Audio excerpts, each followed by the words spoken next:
Hello friends, मैं कार्तिक गोस्वामी आज आपके लिए लाया हूँ एक और वीडियो जिसके अंदर हम पढ़ेंगे कॉम्पोजिशन ऑफ ब्लड। अब जो कॉम्पोजिशन है उसको पढ़ने से पहले जान लेते हैं कि जो ब्लड है इसके फंक्शंस क्या है। तो हम जितने भी एनिमल्स हैं, चाहे फाइलम पोरीफेरा के मेंबर हो या फाइलम कोर्डेटा के, हम सबके अंदर लिविंग सेल्स प्रेजेंट होते हैं और वो जो लिविंग सेल्स हैं उनको अपने अपने फंक्शंस परफॉर्म करने के लिए न्यूट्रिएंट्स और ऑक्सीजन की रिक्वायरमेंट होती है। और जब वो फंक्शंस परफॉर्म कर लेते हैं उसके बाद में वो कुछ वेस्ट प्रोडक्ट्स रिलीज करते हैं जो कि हार्मफुल होते हैं। अब हर एक एनिमल के अंदर एक प्रॉपर मैकेनिज्म होना चाहिए जिसके थ्रू वो न्यूट्रिएंट्स और ऑक्सीजन को तो अपने बॉडी के हर एक सेल तक पहुंचा पाए और जब वो हार्मफुल वेस्ट प्रोडक्ट्स रिलीज करें उनको उनसे दूर ले जा पाए ताकि उनको एक्सक्रीट करें। तो ये प्रॉपर मैकेनिज्म होना चाहिए हर एनिमल के अंदर। और जो लोअर एनिमल्स होते हैं जैसे कि फाइलम पोरीफेरा और निडेरिया के मेंबर्स, उनके अंदर ये फंक्शंस वाटर के थ्रू ही परफॉर्म होता है। अब जैसे जैसे हम हायर एनिमल्स की तरफ बढ़ने लगते हैं हमें डिफरेंट फ्लूइड्स मिलने लगते हैं और उन वही फ्लूइड्स ये फंक्शन परफॉर्म करते हैं। और जो most of the higher animals होते हैं जैसे कि हम ह्यूमंस, हमारे अंदर एक फ्लूइड मिलता है जो है ब्लड, जो कि ये फंक्शन परफॉर्म करता है। तो ब्लड के फंक्शन के बारे में हमको पता चल गया। अभी जो बात हमने समझी है इसको हम एक पॉइंट की फॉर्म में लिख सकते हैं कि blood is the most common body fluid used by most of the higher animals for transporting nutrients and oxygen to the body cells and take away waste produced by these cells। ठीक है, तो इस तरीके से हम इस point को लिख सकते हैं। अब इसके बाद में दूसरी बात हमें ध्यान रखनी है कि जो ब्लड है ये एक टाइप का स्पेशल कनेक्टिव टिश्यू होता है जो कि प्लाज्मा और फॉर्म्ड एलिमेंट्स से मिलकर बना होता है। तो ये भी लिख लेते हैं, blood is a special connective tissue made up of plasma and formed elements. अब इस पूरे वीडियो के अंदर हमको यही पढ़ना है जो प्लाज्मा है और जो फॉर्म्ड एलिमेंट्स हैं इनके अंदर हम कौन कौन से कंपोनेंट्स को इंक्लूड करते हैं। तो पहले ब्लड के कॉम्पोजिशन को एक ब्रीफ में एक चार्ट की मदद से समझते हैं, बाद में एक एक कंपोनेंट को डिटेल में पढ़ेंगे। तो जो ब्लड है ये प्लाज्मा और फॉर्म्ड एलिमेंट्स से मिलकर बना होता है, ये तो हमने देख लिया। अब जो प्लाज्मा है ये ब्लड का टोटल 55% पोर्शन कवर करता है और जो रिमेनिंग 45% पोर्शन होता है वो होता है फॉर्म्ड एलिमेंट्स। अब जो प्लाज्मा है इसके अंदर कौन कौन से कंपोनेंट्स होते हैं इसको हम थोड़ी देर में पढ़ेंगे। उससे पहले जान लेते हैं कि जो फॉर्म्ड एलिमेंट्स है इसके अंदर कौन कौन से कंपोनेंट्स होते हैं।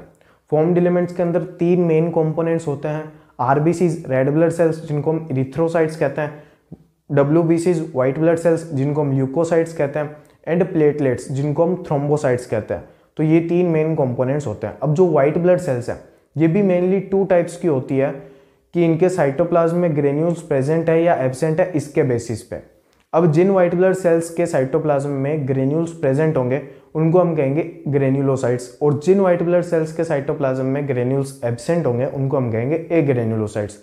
अब ऐसी तीन टाइप की व्हाइट ब्लड सेल्स होती है जिनके साइटोप्लाज्म में ग्रेन्यूल्स प्रेजेंट होते हैं, वो है बेसोफिल और इओसिनोफिल और न्यूट्रोफिल। तो ये तीन जो है ये ग्रेन्युलोसाइट्स होती हैं। अब जो ए ग्रेन्युलोसाइट्स है ये दो टाइप की व्हाइट ब्लड सेल्स ऐसी होती है जो ए ग्रेन्युलोसाइट्स होती है, लिम्फोसाइट एंड मोनोसाइट। और जो हमारी ह्यूमन बॉडी है हमारे अंदर मेनली टू टाइप की लिम्फोसाइट्स मिलती है, B lymphocyte and T lymphocyte. तो ये हमने ब्लड का जो कॉम्पोजिशन है उसको हमने ब्रीफ में एक चार्ट की मदद से समझ लिया है।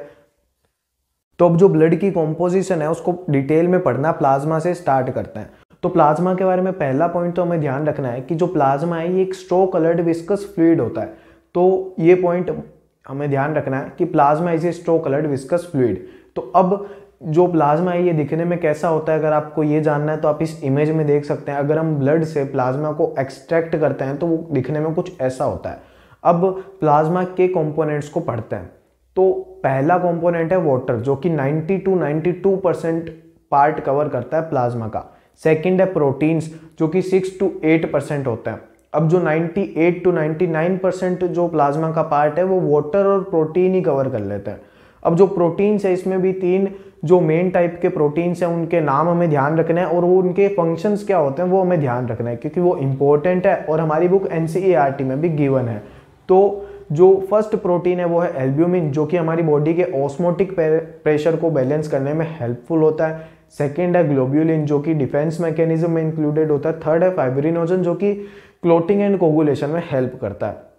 अब हमारे प्लाज्मा के अंदर कुछ मिनरल आयंस भी प्रेजेंट होते हैं जैसे कि सोडियम, क्लोरीन, कैल्शियम और जो बाइकार्बोनेट एटसेट्रा और भी बहुत सारे आयंस प्रेजेंट होते हैं। और हमारे प्लाज्मा में कुछ जो न्यूट्रिएंट्स है जैसे कि amino acid, glucose, lipids etcetera ये सब प्रेजेंट होता है। और हमारे प्लाज्मा के अंदर अब देख लो और क्या क्या होता है, जैसे कि कुछ वेस्ट प्रोडक्ट्स होते हैं और मतलब रिमेनिंग जितनी भी चीज़ें होगी ना जो सेल्स के थ्रू ट्रांसपोर्ट नहीं कर सकती वो प्लाज्मा में प्रेजेंट होगी। तो जो वेस्ट प्रोडक्ट्स होते हैं वो भी प्लाज्मा में होते हैं, और जो रेस्पिरेटरी गैसेज है जैसे कि ऑक्सीजन और कार्बन डाइऑक्साइड वो भी प्लाज्मा के अंदर कुछ अमाउंट में प्रेजेंट होती है। जो मेन पोर्शन है ऑक्सीजन और कार्बन डाइऑक्साइड का वो तो आरबीसीज के थ्रू ही ट्रांसपोर्ट होता है, मतलब जो रेस्पिरेटरी गैसेज है वो मेनली आरबीसीज के थ्रू ही ट्रांसपोर्ट होती है, बट कुछ पोर्शन प्लाज्मा के अंदर डिजोल्व फॉर्म में भी ट्रांसपोर्ट होती है, तो इसीलिए प्लाज्मा में भी ऑक्सीजन और कार्बन डाइऑक्साइड प्रेजेंट होती है। अब जो प्लाज्मा है इसके अंदर कुछ हार्मोन्स वगैरह भी प्रेजेंट होते हैं और भी बहुत सारी चीज़ें होती हैं जो सेल्स में प्रेजेंट नहीं होती। मेनली तो इतना ही ध्यान रखना है कि वाटर और प्रोटीन मेन पार्ट होते हैं प्लाज्मा के, और जो प्रोटीन्स है उसमें भी ये जो 3 टाइप के ये जो प्रोटीन्स हैं इनके नाम ध्यान रखने और इनके फंक्शंस ध्यान रखने। तो अब जो फॉर्म्ड एलिमेंट्स हैं उनकी स्टार्टिंग करते हैं। फॉर्म्ड एलिमेंट्स का फर्स्ट कंपोनेंट है आरबीसीज, जिनको हम इरिथ्रोसाइट्स कहते हैं। आप इस एनिमेशन के अंदर देख सकते हैं कि आरबीसीज दिखने में कैसी होती है। तो अब जो आरबीसीज है इनके बारे में पहली बात हमें ध्यान रखनी है कि ये नंबर में कितनी होती है। तो जो आरबीसीज है ये 5 to 5.5 मिलियन होती है पर mm³ ऑफ ब्लड के अंदर। हमारे ब्लड के पर mm³ के अंदर 5 से 5.5 मिलियन आरबीसीज होती है। इसीलिए जो आरबीसीज है ये हमारे जो फॉर्म्ड एलिमेंट्स हैं इनके अंदर मोस्ट अबंडेंट सेल्स होती है। जितनी भी सेल्स प्रेजेंट होती है हमारे ब्लड में सबसे ज्यादा नंबर में आरबीसीज प्रेजेंट होती है। अब दूसरी बात हमें ध्यान रखनी है कि इनकी जो शेप है वो क्या होती है। तो जो आरबीसीज है ये बाइकॉनकेव शेप की होती है। तीसरी कि इनकी लाइफ स्पेन क्या होती है। तो जो आरबीसीज है इनकी लाइफ स्पेन होती है 120 डेज। 120 डेज के बाद में जो आरबीसीज है ये हमारी बॉडी के अंदर स्प्लीन में जाके डीजनरेट हो जाती है। इसीलिए जो स्प्लीन है उसको हम ग्रेवयार्ड ऑफ आरबीसीज कहते हैं। ये पॉइंट इंपॉर्टेंट है कि स्प्लीन को हम ग्रेवयार्ड ऑफ आरबीसीज कहते हैं। अब नेक्स्ट बात हमें आरबीसीज के बारे में ध्यान रखनी है कि आरबीसीज के अंदर जो सेल ऑर्गेनल्स होता है जैसे कि आरईआर, गोल्जी बॉडी और राइबोसोम्स एटसेट्रा ये सब एब्सेंट होता है। और आरबीसीज के बारे में अगली बात ध्यान रखनी है कि जब ये इमेच्योर होती है तब इनके अंदर न्यूक्लियस प्रेजेंट होता है, और जब आरबीसीज मैच्योर हो जाती है मतलब थोड़ी बड़ी हो जाती है शेप में, मतलब जब नई नई बनती है तब तो इमेच्योर हुई, और मतलब और उसके थोड़े दिन बाद जो आरबीसीज है वो मैच्योर हो जाती है। तो मैच्योर होने के बाद इनके अंदर न्यूक्लियस एब्सेंट होता है। और ये न्यूक्लियस एब्सेंट क्यों होता है इसका रीजन हम ध्यान रख सकते हैं कि न्यूक्लियस एब्सेंट होता है ताकि एक जो कलर्ड पिगमेंट है, रेड कलर्ड पिगमेंट हीमोग्लोबिन है, उसको आरबीसीज के अंदर एक्स्ट्रा स्पेस प्रोवाइड किया जा सके। इसलिए जो आरबीसीज है इनके अंदर न्यूक्लियस एब्सेंट होता है। अब जो हीमोग्लोबिन है इसके बारे में भी हमको 3 पॉइंट ध्यान रखने हैं। पहला पॉइंट कि जो हीमोग्लोबिन है इसके अंदर आयरन प्रेजेंट होता है, ये आयरन कॉन्टेनिंग होता है। इसीलिए ये जो हीमोग्लोबिन है इसको रेड कलर मिलता है, और हीमोग्लोबिन रेड होता है इसीलिए आरबीसीज भी रेड होती है दिखने के अंदर, इसीलिए इनको रेड ब्लड सेल्स कहते हैं। अब जो आरबीसीज है ये मोस्ट अबंडेंट सेल्स होती है हमारे ब्लड की, तो आरबीसीज रेड होती है और ये मोस्ट अबंडेंट होती है, इसीलिए जो हमारा ब्लड है इसका कलर भी रेड होता है। तो हमारा ब्लड का कलर रेड क्यों होता है ये भी हमें पता चल गया। अब इसके बाद में हीमोग्लोबिन के बारे में दूसरी बात ध्यान रखनी है कि इसका अमाउंट क्या होता है। तो एक नॉर्मल हेल्दी पर्सन के अंदर 12 to 16 ग्राम हीमोग्लोबिन प्रेजेंट होता है। तीसरी बात हीमोग्लोबिन का फंक्शन क्या है। तो जो हीमोग्लोबिन है ये हेल्प करता है रेस्पिरेटरी गैसेस के ट्रांसपोर्टेशन के अंदर। तो ये जो आरबीसीज है इनको हमने डिटेल के अंदर पढ़ लिया है। अब जो नेक्स्ट डब्ल्यूबीसीज है उनको स्टार्ट करते हैं।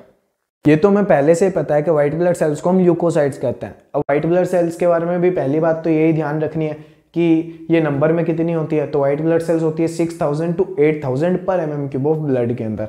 अब दूसरी बात कि इनकी शेप क्या है। तो व्हाइट ब्लड सेल्स की जो शेप होती है वो अमीबोइड शेप होती है, मतलब इरेगुलर शेप होती है अमीबा के जैसे।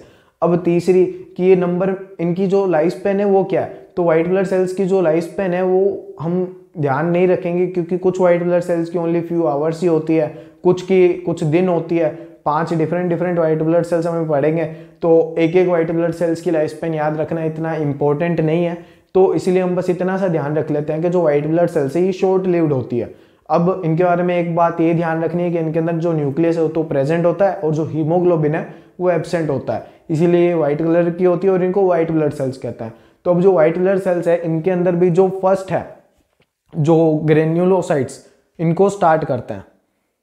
तो ये तो हमें पता ही है कि जो ग्रेन्युलोसाइट्स है इसके अंदर 3 टाइप की व्हाइट ब्लड सेल्स को हम इंक्लूड करते हैं, न्यूट्रोफिल, बेसोफिल एंड इओसिनोफिल। अगर आपको ये याद रखने में दिक्कत हो रही है कि कौन सी व्हाइट ब्लड सेल्स को हम जो ग्रेन्युलोसाइट्स में इंक्लूड करते हैं, कौन सी व्हाइट ब्लड सेल्स को ए ग्रेन्युलोसाइट्स में। तो आप ऐसे ध्यान रख सकते हैं कि ना जिन जिन व्हाइट ब्लड सेल्स के नाम के पीछे ना जो सफिक्स है वो फिल लगा हुआ है तो वो ग्रेन्युलोसाइट्स होगी, और जिनके पीछे साइट्स लगा हुआ होगा वो ए ग्रेन्युलोसाइट्स होगी। तो इस तरीके से हम ध्यान रख सकते हैं। अब इसके बाद में जो न्यूट्रोफिल है उससे स्टार्ट करते हैं ग्रेन्युलोसाइट्स को। अब जो न्यूट्रोफिल है वो दिखने में कैसी होती है आप इस डायग्राम में देख सकते हैं। अब जो न्यूट्रोफिल है, अब जितनी भी व्हाइट ब्लड सेल्स हम पढ़ेंगे, न्यूट्रोफिल ही नहीं सिर्फ जितने भी व्हाइट ब्लड सेल्स पढ़ेंगे उनमें दो बातें हमें पहली तो ध्यान रखनी होगी कि वो टोटल व्हाइट ब्लड सेल्स की कितनी percentage of white blood cells है, मतलब जितनी भी व्हाइट ब्लड सेल्स है 6000 से 8000 होती है उनके कितने परसेंट वो व्हाइट ब्लड सेल है, और दूसरी कि उनका फंक्शन क्या। तो ये दो पॉइंट हम हर व्हाइट ब्लड सेल के बारे में अब देखेंगे। और तीसरी बात हम देख सकते हैं कि ये जो डायग्राम्स है व्हाइट ब्लड सेल्स के इनको हमें ध्यान में रखना है, क्योंकि एग्जाम्स में इस तरीके के क्वेश्चन आते हैं, डायग्राम दे देते हैं और फिर पूछते हैं कि ना ये कौन सी व्हाइट ब्लड सेल है, तो वो हम ध्यान रख सकते हैं। तो ये तीन बातें हमें ध्यान रखनी है। तो जो न्यूट्रोफिल है इसकी पहली बात कि ये कितने परसेंटेज ऑफ WBCs होती है, जो 60 to 65% WBCs होती है वो न्यूट्रोफिल ही होती है। तो जो न्यूट्रोफिल है ये most abundant white blood cells होती है। जो मोस्ट अबंडेंट फॉर्म्ड एलिमेंट्स के अंदर जितने भी मोस्ट अबंडेंट सेल्स है वो तो RBCs ही होती है, बट जो व्हाइट ब्लड सेल्स है जो 6000 से सिर्फ 8000 तक होती है उनमें सबसे ज्यादा मोस्ट अबंडेंट होती है न्यूट्रोफिल, जो 60 to 65% होती है उनकी। अब दूसरी बात कि ये जो न्यूट्रोफिल है इसका फंक्शन क्या है। तो जो न्यूट्रोफिल है ये फेगोसाइटिक सेल होती है, और जो फॉरेन ऑर्गेनिजम्स एंटर करते हैं हमारी बॉडी में उनको डिस्ट्रॉय करती है। तो अब जो न्यूट्रोफिल है उसका ये डायग्राम आप देख सकते हैं, इसके अंदर हमें पता चल रहा है कि जो न्यूट्रोफिल है ये मल्टीलोब्ड होती है। अब कोई भी डायग्राम आएगा कि उसके अंदर एक से ज्यादा लोब्स होंगे, मतलब बायलोब्ड भी कुछ होती है बट मल्टीलोब्ड मतलब दो से भी ज्यादा लोब्स होंगे, वो न्यूट्रोफिल्स होंगी। तो ये जो न्यूट्रोफिल्स है ये हमने अच्छे से पढ़ लिया। जो सेकेंड WBCs है जिनको हम ग्रेन्युलोसाइट्स में इंक्लूड करते हैं वो है बेसोफिल्स। बेसोफिल्स के बारे में पहली बात यही ध्यान रखनी है कि ये जो टोटल WBCs है उनकी 0.5 to 1% होती है बेसोफिल्स। ये सबसे जो लीस्ट WBCs होती है वो बेसोफिल्स ही होती है, जो सबसे ज्यादा होती है वो न्यूट्रोफिल्स होती है और सबसे कम बेसोफिल्स होती है। दूसरी बात कि इनका फंक्शन क्या है। इनका फंक्शन है कि ये इन्फ्लामेटरी रिएक्शंस के अंदर इन्वॉल्व होती है, और दूसरा फंक्शन ये है कि ये कुछ केमिकल सिक्रीट करती है जो कि हमारी बॉडी के लिए हेल्पफुल होता है, जैसे कि हिस्टामिन, हिपेरिन और सीरोटोनिन। इन तीनों के नाम हमें ध्यान रखना है। इनके नाम ध्यान रखना ही बहुत होगा बट फिर भी हम ध्यान रख लेते हैं कि इनके फंक्शंस क्या है। तो जो हिस्टामिन है ये एक वेसोडाइलेटर होता है, हिपेरिन एंटीकोगुलेंट होता है, और जो सीरोटोनिन है ये इन्फ्लामेशन को इंड्यूस करने में हेल्प करता है। अब जो बेसोफिल है इसका ये डायग्राम आप देख सकते हैं, इसका जो न्यूक्लियस है वो एस शेप्ड होता है। तो अब जितनी भी व्हाइट ब्लड सेल्स हैं उनको हम न्यूक्लियस से ही पहचानेंगे, क्योंकि वो बाहर से तो दिखने में सारी सिमिलर सी होती है बट अंदर जो न्यूक्लियस है उनकी शेप डिफरेंट डिफरेंट होती है। जैसे कि न्यूट्रोफिल के अंदर जो है वो मल्टीलोब्ड होती है, जो बेसोफिल है इसके अंदर एस शेप्ड होती है। आगे भी डिफरेंट डिफरेंट शेप के न्यूक्लियस आएंगे, तो न्यूक्लियस की शेप हमें मेन तो ध्यान रखनी है। अब ये जो बेसोफिल्स है ये भी हमने समझ ली है। थर्ड ग्रेन्युलोसाइट्स है इओसिनोफिल। इओसिनोफिल जो है ये 2 to 3% ऑफ टोटल WBCs होती है, और इनका फंक्शन है कि ये एलर्जिक रिएक्शंस के अंदर इन्वॉल्व होती है, और एक ये दूसरा फंक्शन होता है कि ये इन्फेक्शंस को रेसिस्ट करने में हेल्प करती है। और इस डायग्राम में आपने देख ही लिया होगा, इसका जो न्यूक्लियस है वो बाइलोब्ड होते हैं, इसके न्यूक्लियस के 2 लोब होते हैं, तो न्यूक्लियस से हम पहचानेंगे तो इसका न्यूक्लियस बाइलोब्ड होता है। तो अब जो ए ग्रेन्युलोसाइट्स है इनके अंदर फर्स्ट मोनोसाइट्स को समझते हैं। मोनोसाइट्स का ये आप डायग्राम देख सकते हैं। अब मोनोसाइट्स के बारे में पहली बात यही ध्यान रखनी है कि ये 6 to 8% होती है टोटल WBCs की। अब दूसरी बात कि इनका फंक्शन क्या है, तो इनका जो फंक्शन है वो न्यूट्रोफिल के जैसे ही होता है, ये भी फेगोसाइटिक होती है। मोनोसाइट्स और जो न्यूट्रोफिल्स है ये दोनों ही फेगोसाइटिक होती है, ये हमें ध्यान रखना है। अब जो मोनोसाइट्स है ये हमारी बॉडी में जब डिफरेंट डिफरेंट ऑर्गन्स और जगहों पे प्रेजेंट होती है तो इनके नाम डिफरेंट डिफरेंट होते हैं। इस टॉपिक में तो नहीं दिया हुआ है कॉम्पोजिशन ऑफ ब्लड के अंदर, बट जब हम अलग अलग चैप्टर्स पढ़ते हैं उनमें आते हैं। जैसे कि कुछ चैप्टर्स में आते हैं कि जो लीवर है वहाँ पे कफर सेल्स प्रेजेंट होते हैं, तो वो जो कफर सेल्स होते हैं ना वो मोनोसाइट्स ही होते हैं। तो ये हम ध्यान रख सकते हैं कि जो मोनोसाइट्स है वो जो लीवर में प्रेजेंट होती है उनको हम कफर सेल्स कहते हैं, और जो मोनोसाइट लंग्स में प्रेजेंट होती है उनको हम डस्ट सेल्स कहते हैं, जो ब्रेन में प्रेजेंट होती है उनको हम कहते हैं माइक्रोग्लियल, और जो हमारी किडनी के अंदर प्रेजेंट होती है मोनोसाइट्स, उनको हम कहते हैं मीजनग्लियल। ठीक है, तो ये मोनोसाइट्स के अलग अलग नाम होते हैं, ये हम ध्यान रख सकते हैं। और इनका डायग्राम हमने देख लिया है कि इनका जो न्यूक्लियस है वो किडनी शेप्ड होता है। तो ये जो मोनोसाइट्स है ये भी हमने अच्छे से देख लिया है। तो लिम्फोसाइट के बारे में भी पहली बात यही ध्यान रखनी है कि ये जो लिम्फोसाइट्स है ये 20 to 25% ऑफ टोटल WBCs होती है। अब दूसरी बात इनके बारे में ध्यान रखनी है कि इनका फंक्शन क्या है। तो उससे पहले हमें ध्यान रखना है कि जो लिम्फोसाइट है 2 टाइप्स की होती है, बी और टी लिम्फोसाइट, ये हम पहले ही जान चुके हैं। अब ये जो लिम्फोसाइट्स है इन दोनों का, बी और टी लिम्फोसाइट्स का एक ही फंक्शन होता है, ये दोनों इम्यून रिस्पॉन्स से रिलेटेड होती है दोनों ही। अब इनका जो न्यूक्लियस है वो भी हम देख सकते हैं कि जो दोनों लिम्फोसाइट्स है, बी और टी लिम्फोसाइट्स, इनका जो न्यूक्लियस है वो राउंड शेप का होता है। तो अब जो व्हाइट ब्लड सेल्स है ये एकदम कंप्लीट हो चुकी है। तो अब जो ट्रिक है वो हम देख लेते हैं, जिससे हम इनके जो परसेंटेज के सीक्वेंस है उसको अच्छे से याद कर पाएंगे। तो ट्रिक है NLMEB, तो वो हम यहाँ पे लिख देते हैं NLMEB। तो हमें बस ये ट्रिक ध्यान रखनी है। अब जो N है इससे हो गया न्यूट्रोफिल, L से हो गया लिम्फोसाइट, M से हो गया मोनोसाइट, E से हो गया इओसिनोफिल, B से हो गया बेसोफिल। अब इनके परसेंटेज की ये जो न्यूट्रोफिल है ये 60 to 65 होती है, तो सबसे ज़्यादा वाला जो है वो न्यूट्रोफिल होती है। उसके बाद जो है वो लिम्फोसाइट होती है 20 to 25%, ये ध्यान रखना है। अब जो मोनोसाइट्स है ये होती है 6 to 8%, ये भी ध्यान रखना है। अब ये 2 to 3% हो गई इओसिनोफिल। तो अब हमें बस इतना ये सीक्वेंस याद हो जाएगा तो फिर परसेंटेज इजीली याद कर सकता है। ये होगी 0.5 to 1%। तो इनके जो परसेंटेज है उनको लर्न करने की ये ट्रिक भी हमने ध्यान रख ली। अब जो व्हाइट ब्लड सेल्स है ये एकदम अच्छे से कंप्लीट हो चुकी है। तो अब जो प्लेटलेट्स हैं उनको स्टार्ट करते हैं। जो प्लेटलेट्स है इनके बारे में पहली बात हम यही ध्यान रख लेते हैं कि जो प्लेटलेट्स है ये इनके नंबर में कितनी होती है। ये तो जो प्लेटलेट्स है ये होती है 1.5 लाख टू 3.5 लाख, ये होती है 1.5 लाख से 3.5 लाख पर mm³ ऑफ ब्लड के अंदर। तो ये प्लेटलेट्स के नंबर के बारे में पता चल गया। अब जो प्लेटलेट्स है इनके फंक्शन के बारे में ध्यान रखते हैं कि ये जो प्लेटलेट्स है ये कुछ सब्सटेंसेस रिलीज करती है जो कि क्लोटिंग ऑफ ब्लड के अंदर हेल्प करते हैं। अब प्लेटलेट्स के बारे में स्पेशल बात ध्यान रखनी है कि ये जो प्लेटलेट्स है ये कोई सेल्स नहीं होती है, ये सेल फ्रेगमेंट्स होते हैं। मतलब जो सेल्स हैं उनके छोटे छोटे टुकड़े होते हैं। तो ये जो प्लेटलेट्स है ये बनती कैसे है, तो जो कुछ स्पेशल सेल्स होती है हमारे रेड बोन मेरो के अंदर, जिनको हम कहते हैं मेगा कैरियोसाइट्स, उनका जब फ्रेगमेंटेशन होता है, जब वो डिफरेंशिएट होती हैं, जब वो टूटती है तो प्लेटलेट्स का फॉर्मेशन होता है। तो प्लेटलेट्स के बारे में यही ध्यान रखना था कि ये कोई सेल्स नहीं है, ये सेल फ्रेगमेंट्स होते हैं। अब ये जो टॉपिक है कॉम्पोजिशन ऑफ ब्लड ये कंप्लीट हो चुका है, बट इसके अंदर आप कुछ 2-3 पॉइंट एक्स्ट्रा ध्यान रख सकते हैं कि ये जो हमारी फॉर्म्ड एलिमेंट्स होते हैं इनका फॉर्मेशन ह्यूमन बॉडी में कहाँ पे होता है। तो फॉर्म्ड एलिमेंट्स का जो फॉर्मेशन है वो ह्यूमन बॉडी में रेड बोन मेरो के अंदर होता है, और जो प्लाज्मा है इसका फॉर्मेशन हमारी बॉडी के अंदर लीवर में होता है। तो इनके फॉर्मेशन की जगह हम ध्यान रख सकते हैं एक्स्ट्रा में। और एक जो ब्लड का फॉर्मेशन प्रोसेस है उसको हम हीमोपोइसिस कहते हैं, ये भी हम ध्यान रख सकते हैं। तो अब ये जो टॉपिक है कॉम्पोजिशन ऑफ ब्लड ये कंप्लीट हो चुका है। मुझे उम्मीद है ये वीडियो आपके लिए हेल्पफुल होगा। Thank you.